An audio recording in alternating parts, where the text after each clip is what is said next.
In 2008, Niko Bellic, an Eastern European war veteran and former human trafficker, arrives in Liberty City aboard a cargo ship called the Platypus, for multiple reasons: to avoid an old rival, find the man who sold out his unit during the war, and reunite with his cousin Roman Bellic, who invited him to come to the city in the first place, and in his letters told him that he was living a life full of riches, women, sports cars, mansions, and luxury. However, as soon as he arrives and meets with Roman, he discovers that all of his cousin's stories were lies. In reality, Roman lives in a heavily cramped apartment and runs a small taxi service. Niko begins working for Roman's company, soon meeting his girlfriend Mallory, who introduces him to her friend Michelle, whom he quickly begins to date. Niko also discovers that Roman is heavily in debt and has problems with the loan sharks. He protects him on several occasions, eventually killing Dardan Petrella, the head of the Albanian mob in Broker, after he and his associates attack Roman. Continuing working for Roman, Niko soon meets Little Jacob, the underboss of the Yardies and a good friend of Roman's, whom he helps in dealing with several rival drug dealers, with the pair soon becoming good friends. It is also Jacob that Niko obtains his first weapon from. Niko later meets Vladimir Vlad Glebov, Roman's Russian loan shark, who gives him several debt-collecting jobs to keep Roman from sinking into debt. In Vlad's final mission, Niko is tasked with killing Vlad's associate Ivan Bichkov, but he may choose to spare his life instead, being the first character in the game whose fate can be chosen. Later, Niko learns that Vlad had slept with Mallory and executes him. Afterwards, he reveals to Roman his real quest in Liberty City, to find and kill the man who betrayed his old unit. Shortly after, Niko and Roman are kidnapped by Mikhail Faustin and Dmitry Raskolov, the leaders of the Russian mafia in Broker and Vlad's superiors. Faustin is shown to be an absolute hothead, but is not bothered by Vlad's murder and ends up releasing the pair and employing Niko for several jobs. During his work for Faustin, Niko is introduced by Roman to his friend Brucey Kibbutz and the internet. He performs several jobs for Brucey, along with some car thefts, but eventually quits working for him, although the two remain good friends. Most of Niko's jobs for Faustin involve attacks against Kenny Petrovich, Liberty City's most powerful mobster.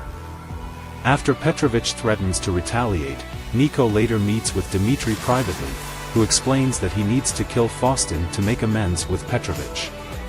Out of options, Niko assassinates Faustin, after being promised to be paid for the hit by Dmitry. However, when Niko meets Dmitry at a warehouse to collect his money, Dmitry betrays Niko and sells him out to his friend and fellow Russian crime lord Ray Bulgarin, Niko's former employer and the same man that he came to Liberty City to escape from. Niko escapes from the ambush with Little Jacob's help, but Dmitry's men soon burn down both Roman's taxi service and apartment in retaliation. Bohun Algonquin. After losing everything, Niko and Roman move to Bohun, temporarily being accommodated in a small apartment which belongs to Mallory's cousin. Niko begins working in Bohun, on the recommendation of Mallory, for Manny Escuela, an ego-driven vigilante who's dedicated to clean up the streets of South Bohun, and Elizabeta Torres, a Puerto Rican drug baroness.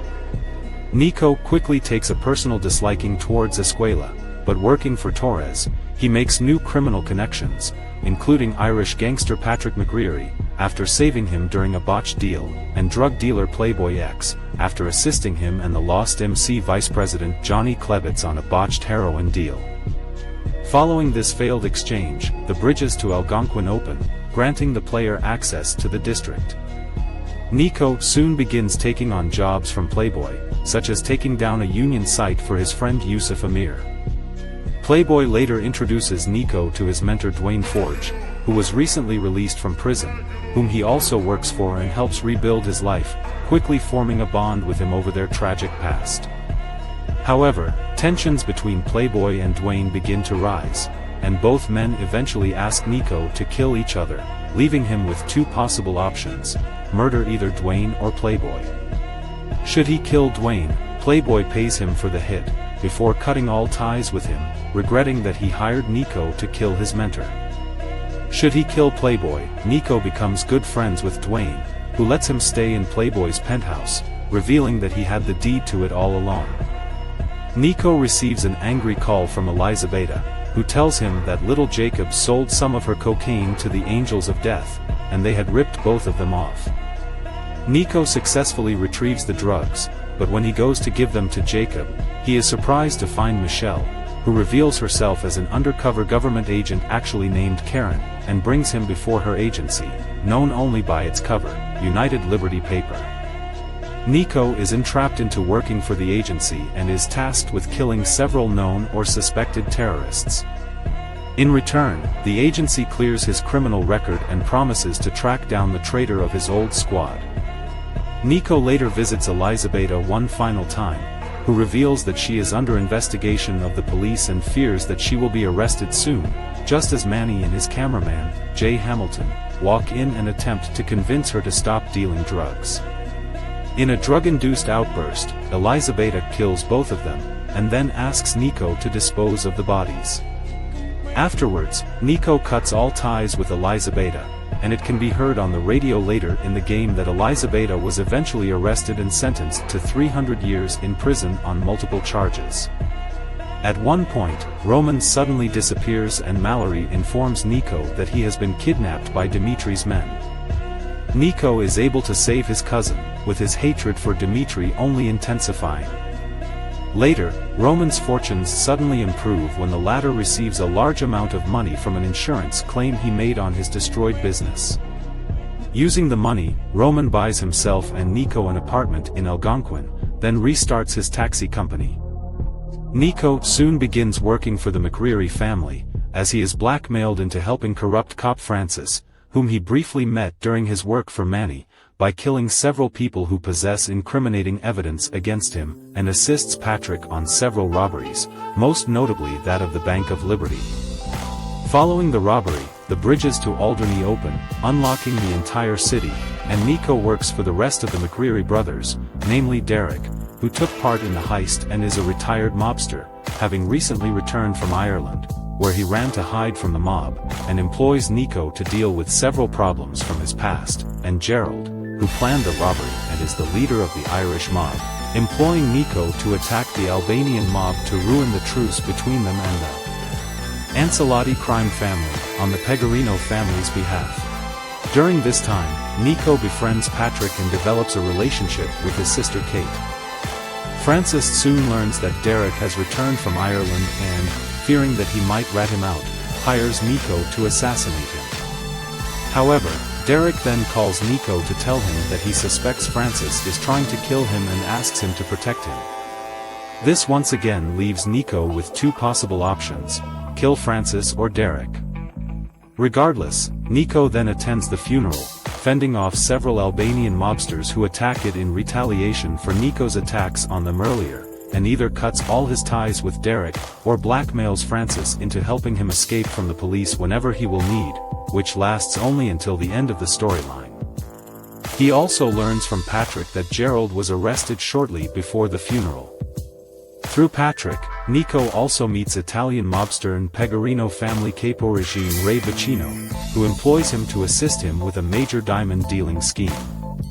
First, Nico and several of Bacino's associates, led by Luca Silvestri, retrieve the diamonds from several trash bags, where they were hidden away by members of the Lost MC after being stolen from nightclub owner Tony Prince.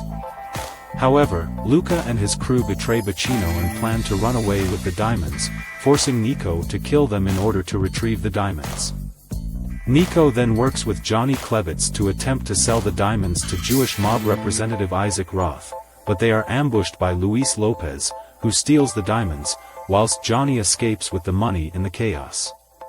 Nico later informs Bacino of Johnny's betrayal, and he sends him to kill his best friend Jim Fitzgerald in retaliation, as well as Roth and his men, after they accuse Bacino of the ambush and threaten to retaliate.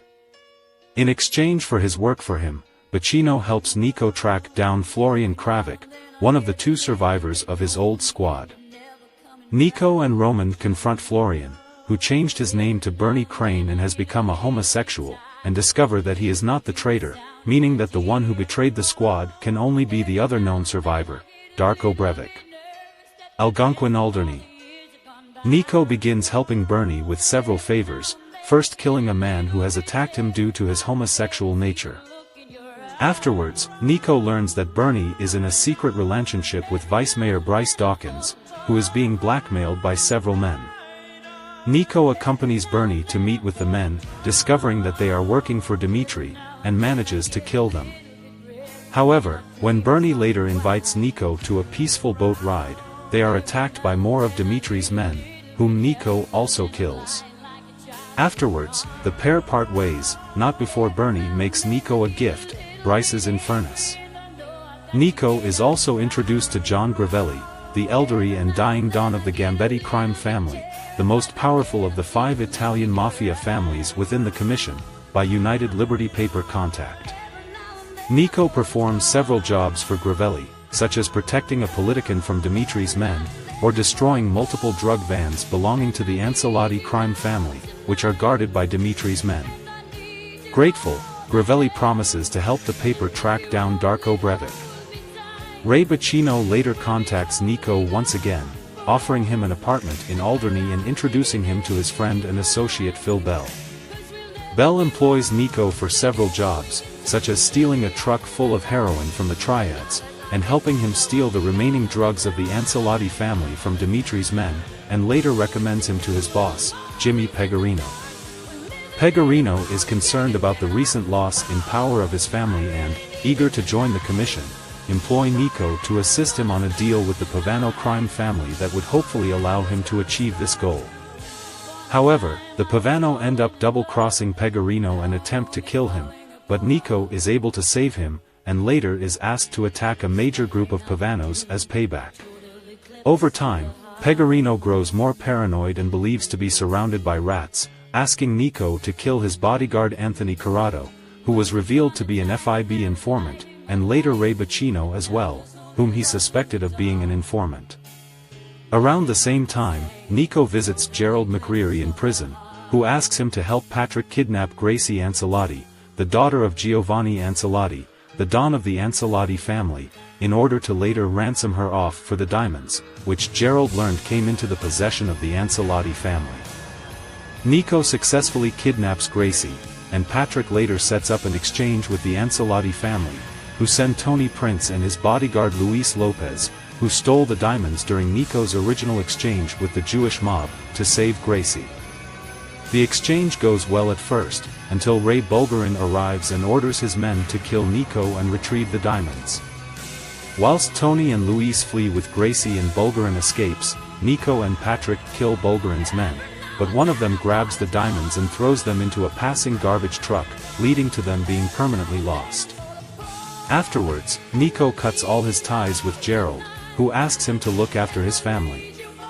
Eventually, United Liberty Paper track down Darko Brevic and bring him to the cargo bay of Francis International Airport, informing Nico, before cutting all ties with him.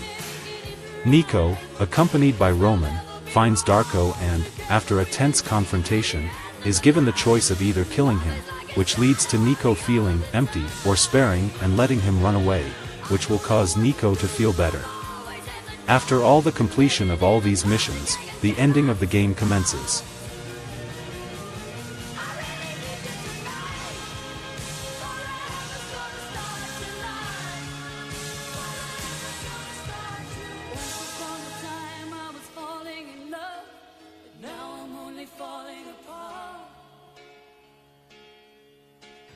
Nothing I can do, a total eclipse of the heart.